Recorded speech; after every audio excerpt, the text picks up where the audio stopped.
آج میں آپ کے ساتھ کالج میں پڑھنے والی ایک لڑکی کی سٹوری شیئر کرنے لگی ہوں، جسے اس کے ماں باپ نے بہت ہی لاڈ اور پیار سے پالا۔ جوان ہوئی تو والدین کی رضامندی کے بغیر کالج کے بس ڈرائیور سے خفیہ نکاح کر لیا۔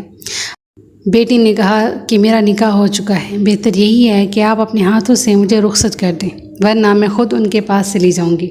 باپ نے کہا اگر یہ آپ کا حتمی فیصلہ ہے تو آپ گھر سے جو کچھ لینا چاہتی ہیں لیں اور خود ہی اپنے شوہر کے پاس چلی جائیں، لیکن یہ بات یاد رکھنا آج کے بعد ہمارا آپ سے کوئی تعلق نہیں، آج کے بعد آپ ہمارے لیے مر گئی اور ہم آپ کے لیے۔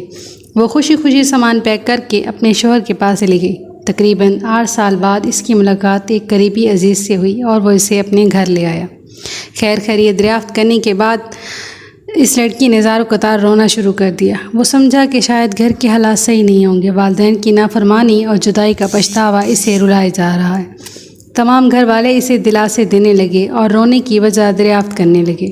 بہت اصرار کے بعد اس نے رونے کی وجہ بتائی۔ وہ کچھ یوں گویا ہوئی، میں نے والدین کی نافرمانی کی، ان سے میرے تمام تعلقات ختم ہو گئے، اس بات کا پچھتاوا تو مجھے ساری زندگی رہے گا۔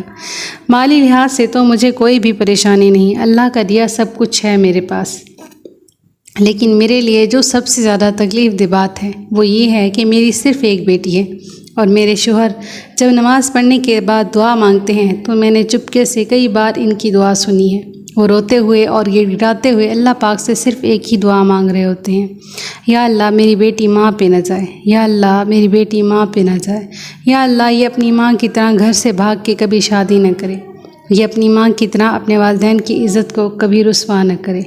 یہ دعا تمام لڑکیوں کے لیے ایک پیغام ہے، ایک نصیحت اور ایک اعلان ہے، اگر کوئی سمجھے تو۔ اللہ پاک کسی بھی ماں باپ کو اپنی اولاد کی رسوائی سے بچائے، آمین۔